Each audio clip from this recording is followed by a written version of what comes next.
किसी शहर के रेलवे स्टेशन पर एक भिखारी रहता था। वह वहां आने जाने वाली रेलगाड़ियों में बैठे यात्रियों से भीख मांगकर अपना पेट भरता था। एक दिन जब वह भीख मांग रहा था तो सूट बूट पहने एक लंबा सा व्यक्ति उसे दिखा। उसने सोचा कि यह व्यक्ति बहुत अमीर लगता है, इससे भीख मांगने पर यह मुझे जरूर अच्छे पैसे देगा। वह उस लंबे व्यक्ति से भीख मांगने लगा। भिखारी को देखकर उस लंबे व्यक्ति ने कहा, तुम हमेशा मांगते ही रहते हो, क्या कभी किसी को कुछ देते भी हो? भिखारी बोला, साहब मैं तो भिखारी हूं, हमेशा लोगों से मांगता ही रहता हूं। मेरी इतनी औकात कहां कि किसी को कुछ दे सकूं।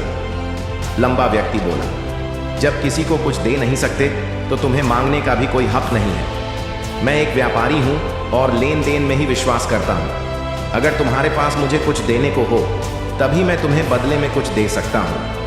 इतना कहने के बाद वह लंबा आदमी ट्रेन में बैठकर चला गया। इधर भिखारी उसकी कही गई बात के बारे में सोचने लगा। उस लंबे व्यक्ति के द्वारा कही गई बात उस भिखारी के दिल में उतर गई। वह सोचने लगा कि शायद मुझे भीख में अधिक पैसा इसीलिए नहीं मिलता क्योंकि मैं उसके बदले में किसी को कुछ दे नहीं पाता हूं। लेकिन मैं तो भिखारी हूं, किसी को कुछ देने लायक भी नहीं हूं। लेकिन कब तक मैं लोगों को बिना कुछ दिए केवल मांगता ही रहूंगा?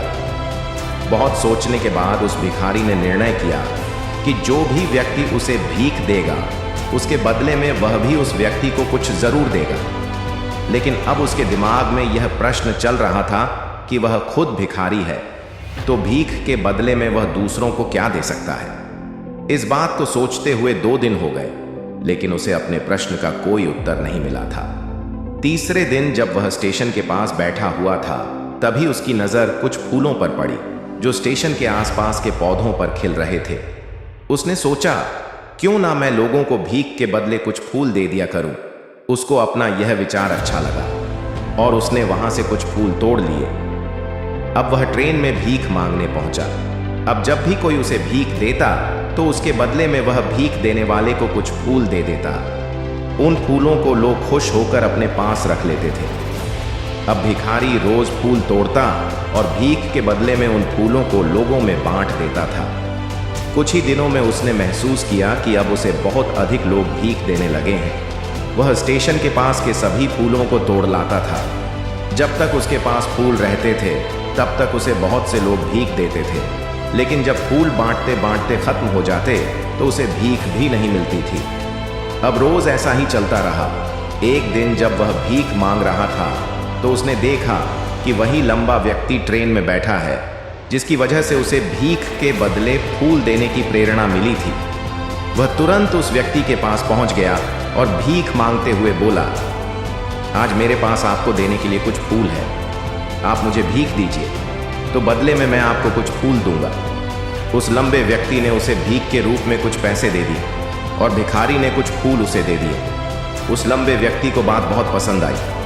वह बोला, वाह क्या बात है, आज तुम भी मेरी तरह एक व्यापारी बन गए हो। इतना कहकर फूल लेकर वह लंबा व्यक्ति अपने स्टेशन पर उतर गया।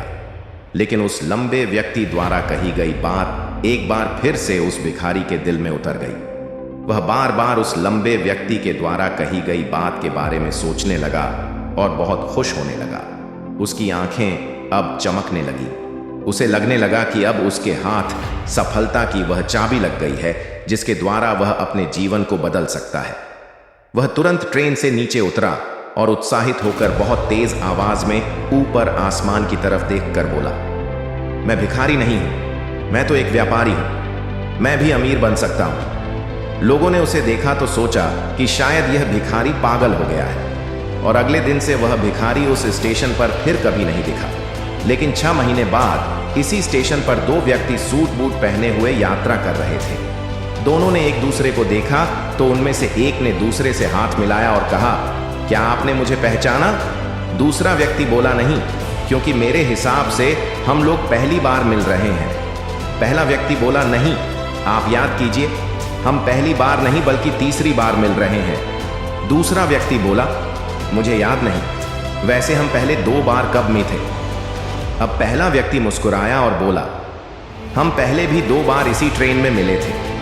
मैं वही भिखारी हूं जिसको आपने पहली मुलाकात में बताया कि मुझे जीवन में क्या करना चाहिए, और दूसरी मुलाकात में बताया कि मैं वास्तव में कौन हूं। दूसरा व्यक्ति मुस्कुराया और अचंभित होते हुए बोला, ओ याद आया, तुम वही भिखारी हो जिसे मैंने एक बार भीख देने से मना कर दिया था, और दूसरी बार मैंने तुमसे कुछ फूल खरीदे थे, लेकिन आज तुम ये सूट बूट में कहाँ जा रहे हो और आजकल क्या कर रहे हो? तब पहला व्यक्ति बोला, हाँ, मैं वही भिखारी हूं, लेकिन आज मैं फूलों का एक बहुत बड़ा व्यापारी हूं और इसी व्यापार के काम से ही दूसरे शहर जा रहा हूं। कुछ देर रुकने के बाद वह फिर बोला, आपने मुझे पहली मुलाकात में प्रकृति का वह नियम बताया था जिसके अनुसार हमें तभी कुछ मिलता है जब हम कुछ देते हैं। लेन देन का यह नियम वास्तव में काम करता है। मैंने यह बहुत अच्छी तरह महसूस किया है, लेकिन मैं खुद को हमेशा भिखारी ही समझता रहा। इससे ऊपर उठकर मैंने कभी सोचा ही नहीं, और जब आपसे मेरी दूसरी मुलाकात हुई तब आपने मुझे बताया कि मैं एक व्यापारी बन चुका हूं। अब मैं समझ चुका था कि मैं वास्तव में एक भिखारी नहीं बल्कि व्यापारी बन चुका हूं। मैंने समझ लिया था कि लोग मुझे इतनी भीख क्यों दे रहे हैं, क्योंकि वह मुझे भीख नहीं दे रहे थे बल्कि उन फूलों का मूल्य चुका रहे थे। सभी लोग मेरे फूल खरीद रहे थे क्योंकि इससे सस्ते फूल उन्हें कहाँ मिलते। मैं लोगों की नज़रों में एक छोटा व्यापारी था, लेकिन मैं अपनी नज़रों में एक भिखारी ही था।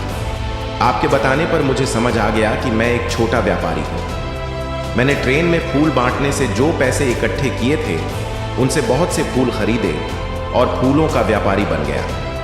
यहाँ के लोगों को फूल बहुत पसंद है और उनकी इसी पसंद ने मुझे आज फूलों का बहुत बड़ा व्यापारी बना दिया। दोनों व्यापारी अब खुश थे और स्टेशन आने पर साथ उतरे और अपने अपने व्यापार की बात करते हुए आगे बढ़ गए। दोस्तों, इस कहानी से हमें बहुत कुछ सीखने को मिलता है। कहानी में लंबा व्यापारी गिव एंड टेक के नियम को बहुत अच्छी तरह जानता था। दुनिया के सभी बड़े व्यापारी इसी जीवन के नियम का उपयोग करके सफल हुए हैं। इस फार्मूले को उसने भिखारी को भी बताया। भिखारी ने इस प्राकृत नियम को अपना लिया और इसका असर उसके जीवन में साफ दिखाई देने लगा। उसने अपनी सोच बदली और उसकी जिंदगी बदल गई। यह कहानी हमें बताती है कि हम यदि अपनी सोच बदल लें तो कुछ भी हासिल किया जा सकता है। यदि हम खुद को छोटा समझते रहेंगे तो हम हमेशा छोटे ही बने रहेंगे। बड़ा बनने के लिए हमें अपनी सोच को बदलना होगा और खुद के बारे में बड़ा सोचना होगा। कहानी का सार यह है कि सफलता आपकी सोच में छुपी होती है। खुद का आत्मसम्मान जगाए, अपनी सोच को बड़ा बनाइए और देखिए कैसे आप सफलता के शिखर पर पहुंच जाते हैं।